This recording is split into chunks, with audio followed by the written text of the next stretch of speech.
Hello friends, welcome to Integral Affairs. मेरा नाम है मुनिंद्र प्रताप और आज हम पढ़ने वाले हैं 1 मई के important current affairs. Important current affairs की तरफ बढ़ने से पहले मैं आपको बता दूं, हमारा टेलीग्राम ग्रुप है जिसका लिंक आपको डिस्क्रिप्शन बॉक्स में मिल जाएगा। डिस्क्रिप्शन बॉक्स में दिए गए लिंक से आप हमारे टेलीग्राम ग्रुप को ज्वाइन कर लीजिए। वहां पर आपको इस वीडियो का PDF मिलेगा। साथ ही साथ हम डेली न्यूज़पेपर जो इंपॉर्टेंट होते हैं, द हिंदू जैसे, वो आपको डेली हमारे टेलीग्राम ग्रुप में भेजते हैं, तो उस ग्रुप को ज्वाइन करना मस्ट है। तो आज के क्वेश्चंस को शुरू कर लेते हैं। आज इंपॉर्टेंट क्वेश्चंस मैंने आपके लिए रखे हैं। तो पहला क्वेश्चन है यहाँ पर, मिशन यूथ जिसे इनोवेशन श्रेणी के तहत उत्कृष्टता के लिए PM अवार्ड मिला, किस राज्य या केंद्र शासित प्रदेश से संबंधित है? मिशन यूथ जिसे इनोवेशन श्रेणी के तहत, ठीक है, इनोवेशन का मतलब होता है कुछ भी नया करना, कुछ नया अपना स्टार्टअप करना या फिर कोई मशीन का निर्माण करना, तो उसको इनोवेशन कहते हैं। तो इनोवेशन के तहत PM अवार्ड मिला है, ठीक है, PM अवार्ड मिला है। कौन से राज्य के युवाओं को मिला? यूथ का मतलब युवाओं की बात हो रही है यहाँ पर। तो 15 से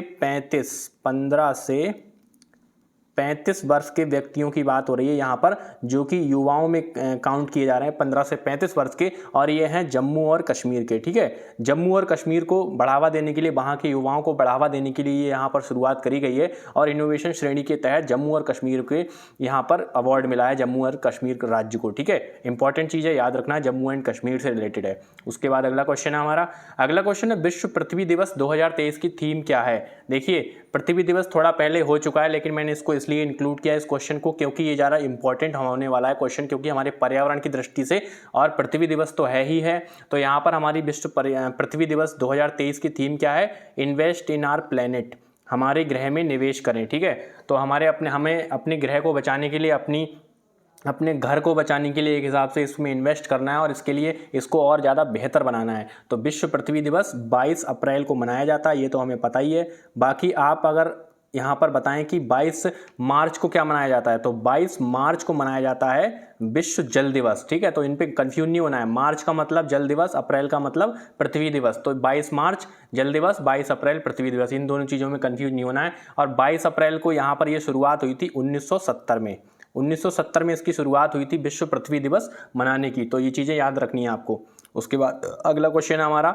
अगला क्वेश्चन, दुनिया की शीर्ष 100 यूनिकॉर्न में शामिल कितनी भारतीय कंपनियां हैं? देखिए, दुनिया की जो है शीर्ष 100 टॉप 100 जो कंपनियां हैं, उनमें से भारत की कितनी है? तो 100 में से भारत की कितनी कंपनियां हैं? भारत की हैं 6 कंपनियां, ठीक है। भारत की 6 कंपनियां हैं, रेजर पे है, ओयो है, स्विगी है, ओला है, इन सबको मिला के कुल 6 कंपनियां हैं जो टॉप 100 में शामिल हैं। यूनिकॉर्न का मतलब क्या होता है? जिनकी मार्केट वैल्यू कितनी होती है? $1 अरब, $1 अरब, ठीक है। तो $1 अरब जिस कंपनी की कीमत हो जाती है मार्केट में, उसको कहते हैं यूनिकॉर्न। ऐसे ही होता है एक डेकाकॉर्न। तो डेकाकॉर्न वो होती है जिसकी $10 अरब यहाँ पर वैल्यू हो जाती है। $10 अरब जिसकी वैल्यू हो जाती है वो डेकाकॉर्न होती है, और यूनिकॉर्न होती है $1 अरब। तो मार्केट में जिसकी कीमत $1 अरब हो जाती है, वो हो जाती है यूनिकॉर्न। तो टॉप 100 में भारत की 6 कंपनियां हैं, और टोटल भारत की कितनी कंपनियां हैं? टोटल हैं 68 कंपनियां, ठीक है, 68 कंपनियां। तो टोटल भारत की 68 कंपनियां हैं जो कुल यहाँ पर, और भारत इसमें नंबर 3 पर आया था, कंपनियों के मामले में नंबर 3 पर आया था। नंबर 1 पर है USA, और नंबर 2 पर है चाइना, और नंबर 3 पर है भारत। भारत की 68 कंपनियां हैं, तो इसलिए भारत नंबर 3 पर है, और टॉप 100 में भारत की 6 कंपनियां यूनिकॉर्न में शामिल हो गई। और ये यूनिकॉर्न इंडेक्स अभी जारी हुआ था, इसीलिए हम इस सबके बारे में पढ़ रहे हैं। तो यूनिकॉर्न इंडेक्स जारी कौन करता है? यूनिकॉर्न इंडेक्स जारी करता है हुरून नाम की एक संस्था है, जिसे यूनिकॉर्न इंडेक्स यहाँ पर N बनेगा, इंडेक्स जारी करता है, ठीक है। यूनिकॉर्न इंडेक्स जारी कौन करता है? हुरून नाम की संस्था। भारत की टॉप 6 कंपनियां, मतलब टॉप 100 में भारत की 6 कंपनियां हैं, और नंबर 1 कौन है? USA, जिसकी सबसे ज़्यादा कंपनियां हैं। नंबर 2 पे चाइना, नंबर 3 पर है भारत, जिसकी भारत की कितनी है? भारत की 68 कंपनियां हैं। और डेकाकॉर्न की बात की जाए, जिसकी मार्केट वैल्यू $10 अरब हो जाती है। यूनिकॉर्न मतलब $1 अरब जिसकी कीमत हो जाती है मार्केट में। और डेकाकॉर्न भारत की अभी लेटेस्ट कौन बनी थी? IPL, ठीक है, IPL। उसके बाद अगला क्वेश्चन है हमारा। अगला क्वेश्चन है, हाल ही में KBM स्पाइसेस की ब्रांड एम्बेसडर कौन बनी हैं? KBM स्पाइसेस का मतलब मसाले, ठीक है, मसालों की बात हो रही है, जैसे MDH मसाले है ना, वैसे ही KBM स्पाइसेस की ब्रांड एम्बेसडर कौन बनी है? ये अभिनेत्रियों के नाम दिए हुए हैं, तो ये बनी है परिणीति चोपड़ा। ठीक है। परिणीति चोपड़ा कौन बनी है? केबीएम स्पाइसेस की ब्रांड एम्बेसडर। जो भी इंपॉर्टेंट ब्रांड एम्बेसडर होते हैं उनको याद रखना होता है। सीईओ हो गए, सीईओ ऐसे ही ब्रांड एम्बेसडर होते हैं, तो उन सबको याद रखिए क्योंकि एग्जाम में कभी भी पूछ लिया जाता है। दोस्तों वीडियो देखना इंपॉर्टेंट इसलिए है करंट अफेयर्स की, क्योंकि इसमें बहुत ज़्यादा एक्स्ट्रा इन्फॉर्मेशन बता देता हूँ। वैसे तो आप पीडीएफ पढ़ लेंगे, हम पीडीएफ डालते हैं, उसमें हम सारे क्वेश्चंस को भी टिक कर देते हैं, आंसर को भी टिक कर देते हैं कि कौन सा आंसर सही है। उससे क्या होगा, आपके सिर्फ 10 क्वेश्चन तैयार होंगे, लेकिन अगर वीडियो देखेंगे तो वीडियो से आपके करीब 20 से 25 क्वेश्चन तैयार हो जाएंगे, जो कि आपके लिए बहुत ज़्यादा हेल्पफुल साबित हो सकते हैं। तो इसी क्रम में हम अगला क्वेश्चन देखते हैं। अगला क्वेश्चन है, मानवाधिकारों के उल्लंघन के आरोप में अमेरिका ने किस देश के गवर्नर के प्रवेश पर रोक लगाई है? मानवाधिकार मतलब ह्यूमन राइट्स, ह्यूमन राइट्स का उल्लंघन हुआ है तो कौन से देश में उल्लंघन हुआ है जिसकी वजह से वहां के गवर्नर को अमेरिका क्या करता है, अगर कोई भी दिक्कत करता है ना दुनिया भर में, तो अमेरिका कहता है हम अपने देश में घुसने ही नहीं देंगे उसे, सीधी बात। तो यहाँ पर श्रीलंका के गवर्नर हैं जिनका नाम है MLAM हिजबुल्ला। श्रीलंका के गवर्नर हैं MLAM हिजबुल्ला। इनको जो है अमेरिका ने कहा कि हम इन्हें अपने देश में घुसने ही नहीं देंगे, क्योंकि इन्होंने वहाँ पर कुछ दंगे भड़काने या कुछ इस तरह की गतिविधियाँ करी थी, तो मानवाधिकारों का उल्लंघन हुआ था जिसमें काफ़ी ज़्यादा लोगों की मौत भी हो गई थी। इसीलिए अमेरिका ने उन्होंने अपने देश में घुसने से रोक लगा दी है। उसके बाद अगला क्वेश्चन है हमारा, हाल ही में आयुष्मान भारत दिवस कब मनाया गया है? बहुत ही ज़्यादा इंपॉर्टेंट और अच्छी स्कीम है ये हमारे केंद्र सरकार की, आयुष्मान भारत। तो ये जो है यहाँ पर क्या है, गरीबों का जो है इलाज किया जाता है आयुष्मान भारत के तहत। उन्हें सस्ती दवाइयाँ और फ्री में कुछ ऑपरेशंस वगैरह, इस तरह से 5 लाख तक का आई थिंक इलाज यहाँ पर फ्री किया जाता है आयुष्मान भारत योजना के तहत, जो कि बहुत अच्छी बात है। तो ये आयुष्मान भारत दिवस कब मनाया जाता है? 30 अप्रैल को, ठीक है। 29 अप्रैल को विश्व पशु चिकित्सा दिवस मनाया जाता है। 30 अप्रैल को आयुष्मान भारत दिवस मनाया जाता है। 1 मई, जो कि आज ही हम पढ़ रहे हैं, तो 1 मई को क्या मनाया जाता है? विश्व मजदूर दिवस मनाया जाता है। आपको पता है ना, मजदूर दिवस मनाया जाता है, तो मजदूर दिवस 1 मई को मनाया जाता है। और यहाँ पर 30 अप्रैल को आयुष्मान भारत दिवस मनाया जाता है। ये चीज़ें आपको याद रखनी है। और ये 30 अप्रैल को मनाया जाता है, ये 2018 से इसकी शुरुआत हुई थी।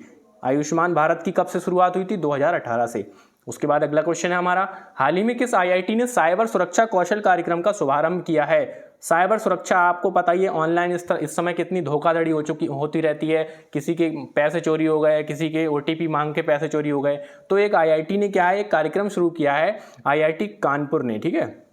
आईआईटी कानपुर ने एक साइबर सुरक्षा कौशल कार्यक्रम, मतलब लोगों को इसके लिए स्किल पैदा करनी है कि आप खुद ही इतने अवेयर हो जाएं कि यहाँ पर आपके साथ धोखाधड़ी ना हो सके ऑनलाइन। तो साइबर सुरक्षा कौशल कार्यक्रम आईआईटी कानपुर ने शुरू किया है, तो ये चीज़ याद रखनी है आपकी। और साथ ही साथ दूध में अगर मिलावट हो जाती है ना, दूध में मतलब कोई मिलावट अगर हो रखी है, तो उसका पता लगाने के लिए एक उपकरण बनाया है। कौन सी आईआईटी ने? ये बनाया है आईआईटी मद्रास ने, ठीक है। तो मद्रास ने बनाया है, दूध में मिलावट का पता लगाने के लिए उपकरण बनाया आईआईटी मद्रास ने। बाकी आईआईटी कानपुर ने क्या शुरू किया है? साइबर सुरक्षा कौशल कार्यक्रम। उसके बाद अगला क्वेश्चन है हमारा, अगला क्वेश्चन है, हाल ही में प्रतिष्ठित गोल्डन ग्लोब रेस पूरी करने वाले पहले भारतीय कौन बने हैं? गोल्डन ग्लोब रेस पूरी करने वाले पहले भारतीय, ठीक है, पहले भारतीय हैं जिन्होंने ये पूरी करी है।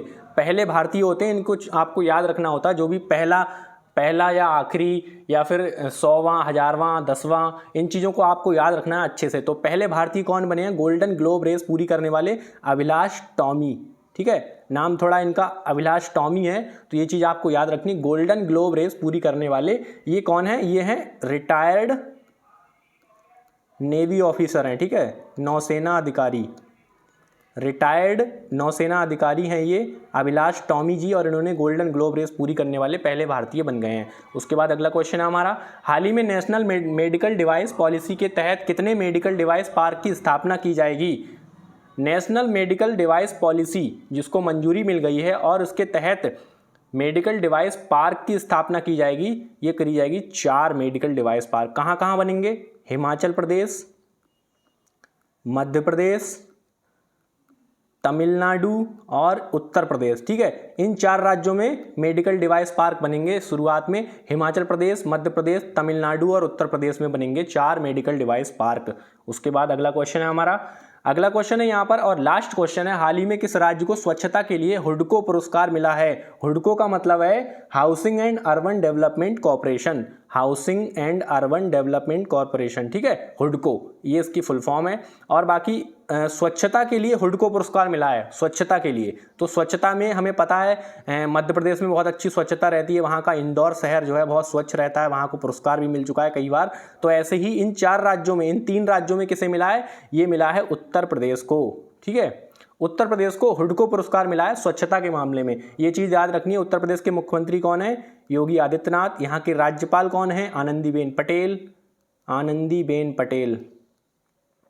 और यहाँ पर जो है इसकी राजधानी लखनऊ है, वो आपको पता ही होगा।